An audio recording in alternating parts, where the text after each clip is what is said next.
This is an extract from the Leader Coronavirus Daily podcast by the Evening Standard and hosted by me, David Marsland. To hear the whole thing, search for it on your podcast provider.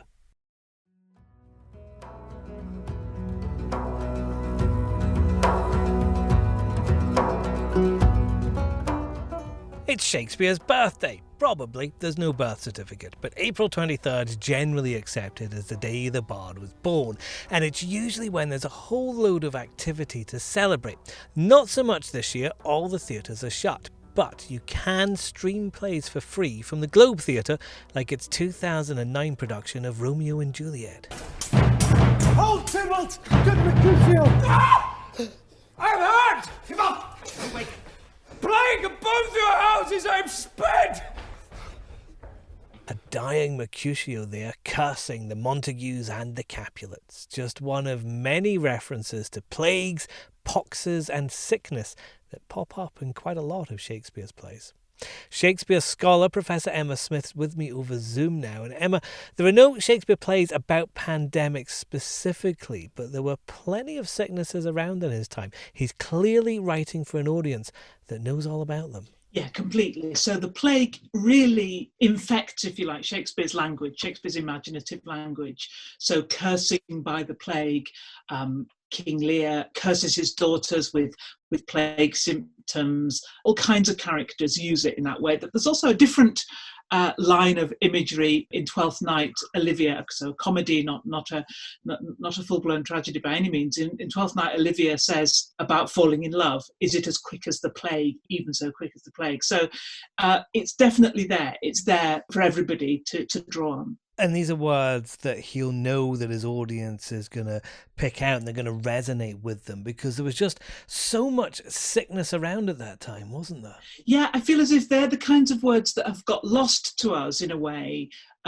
It's one of the really interesting things about a crisis time, isn't it? That certain words, either that you'd never really heard of, like furlough, or phrases like, self-isolation, they become completely, what everybody is talking about. And that's certainly the case with sort of plague imagery. So I think sometimes what our own current situation is enabling us to do is to look again at Shakespeare's language and think, gosh, this must have actually really resonated at the time people were watching them.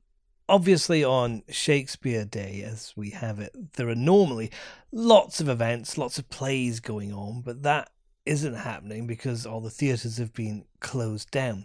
But did that happen in his time too? Well, certainly the theatres were relatively frequently closed because of plague deaths. The City of London managed this by keeping a tally of the death toll, and when the death toll rose, there are different levels over the period, then the theatres were all closed. If you've seen Shakespeare in Love, you remember that's part of what's going on in the background to that rivalry.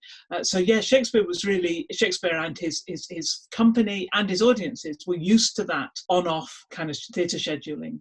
So he's obviously writing these tragedies that his audiences are going to, but the audiences themselves are going through their own tragedies at the same time. What do you think he's trying to tell them about the time that they're living in? So the first thing is, I think that Shakespeare was popular probably because he wasn't trying to tell people things. You and I probably wouldn't want to go to the theatre to have some message kind of rammed down our throat.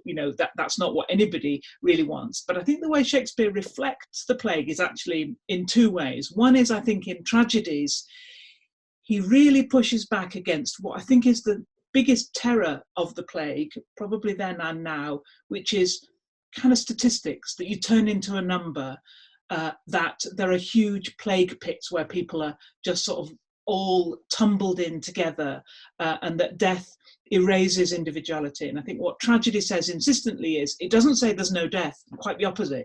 It really embraces that, but it says, deaths are important, they're individual, they're about, you have your moment on stage where you deliver your kind of dying words or something, and there are people there to watch. There are people there to corroborate your life story. One of the things that's so frightening right now, isn't it? The idea of people dying alone. So I think that's what he does in tragedies.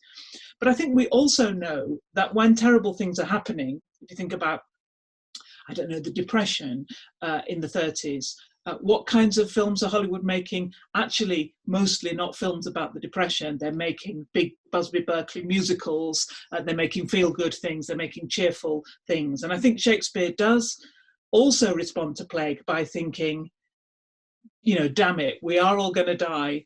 Let's have a good time while we can. There's more of a kind of comedy kind of thrust to that. And the big business of comedy for Shakespeare is not so much that it's funny. It's about life. It's about reproduction. It's about things going on. It's about life continuing.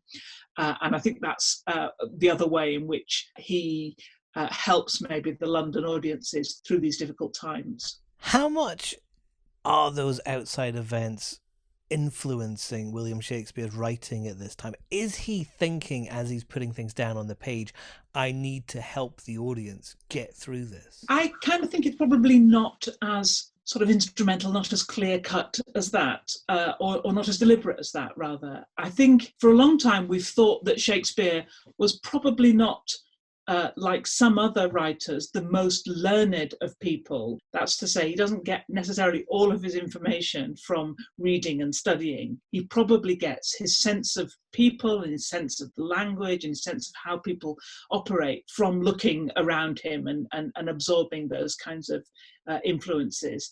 And I think he had a very sort of, sometimes I think of it as quite a kind of sticky kind of memory. I think if he hears a word or hears that everybody's talking about something, I think that sticks and it gets into his plays, but perhaps not in an absolutely direct way. And Shakespeare himself, was he ever sick?